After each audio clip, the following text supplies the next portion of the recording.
Seorang guru di salah satu pondok pesantren di Kabupaten Langkat, Sumatera Utara, kritis usai dibakar oleh santrinya sendiri. Aksi itu dilatar belakangi karena pelaku berasa sakit hati.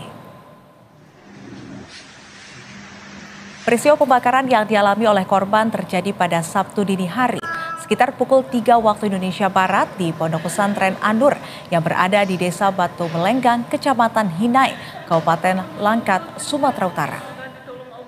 Korban diguyur bensin saat tidur oleh pelaku yang tak lain adalah santrinya sendiri. Kini korban dalam kondisi kritis dan tengah dirawat secara intensif di ruang ICU luka bakar RSUD Pusat Haji Adapalik Medan karena menderita luka bakar di sekujur tubuh sebanyak 60%.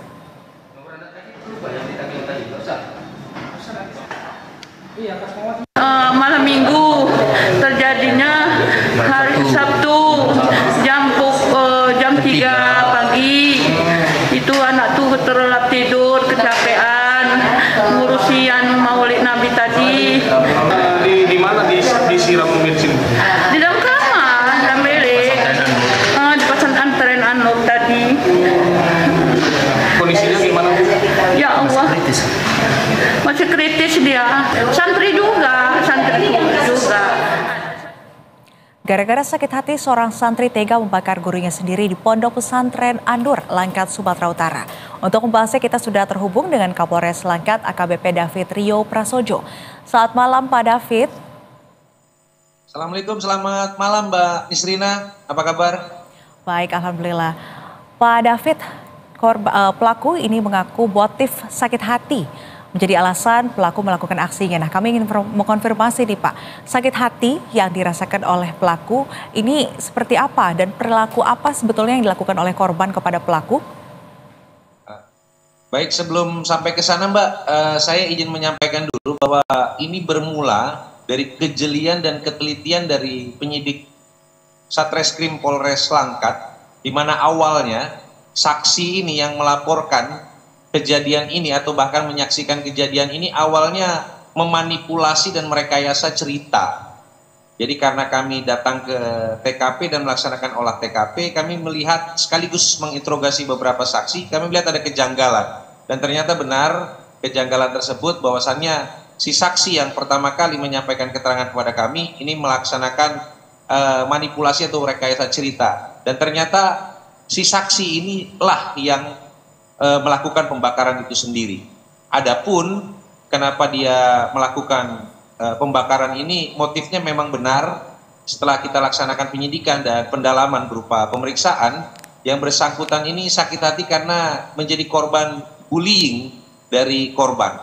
Adapun beberapa tindakan-tindakan bullying yang dilakukan oleh korban berdasarkan keterangan yang kami dapatkan adalah diantaranya memang kondisi fisik dari si pelaku, kami menyebutnya ABH Mbak, karena masih dalam kategori anak berdasarkan Undang-Undang Nomor 11 Tahun 2012 tentang Sistem Peradilan Pidana Anak.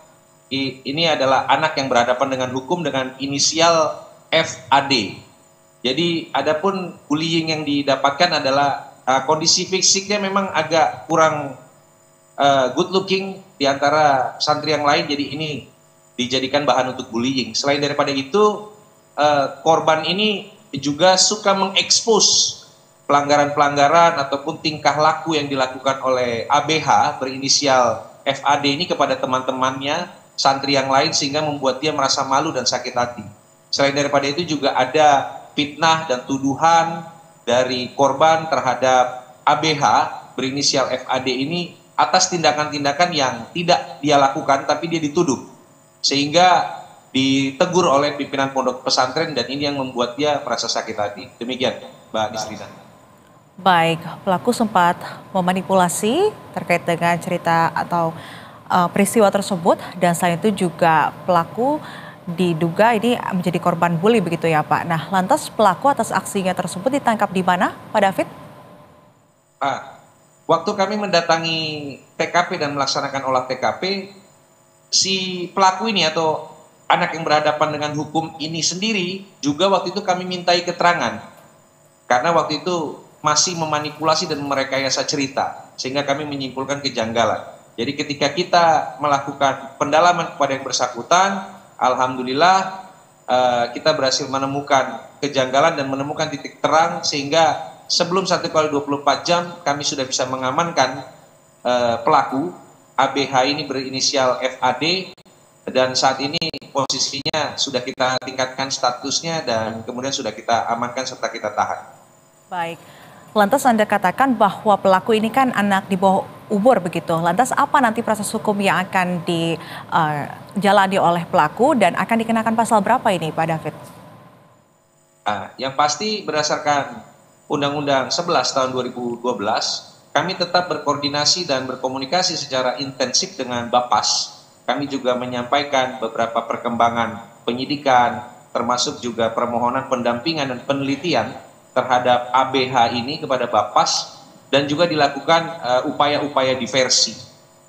Sudah kita upayakan dan akan dilaksanakan diversi yang kedua. Untuk konstruksi pasal yang kita terapkan kepada yang bersangkutan adalah pasal 187 KUH Pidana Junto Undang-Undang 11 tahun 2012 tentang Sistem Peradilan Anak, di mana perbuatan barang siapa dengan sengaja menyebabkan kebakaran yang mengancam nyawa orang lain dengan ancaman 15 tahun penjara. Baik, kita harap dengan adanya kasus ini juga menjadi perhatian bagi pondok pesantren untuk memperhatikan santri dan menghindari santri dari perilaku-perilaku bullying agar juga terhindar santri ini dari tindak kriminal begitu ya Pak. Terima kasih Kapolres Langkat AKBP David Rio Prasojo. Selamat malam dan salam sehat. Terima kasih Mbak. Assalamualaikum. Waalaikumsalam.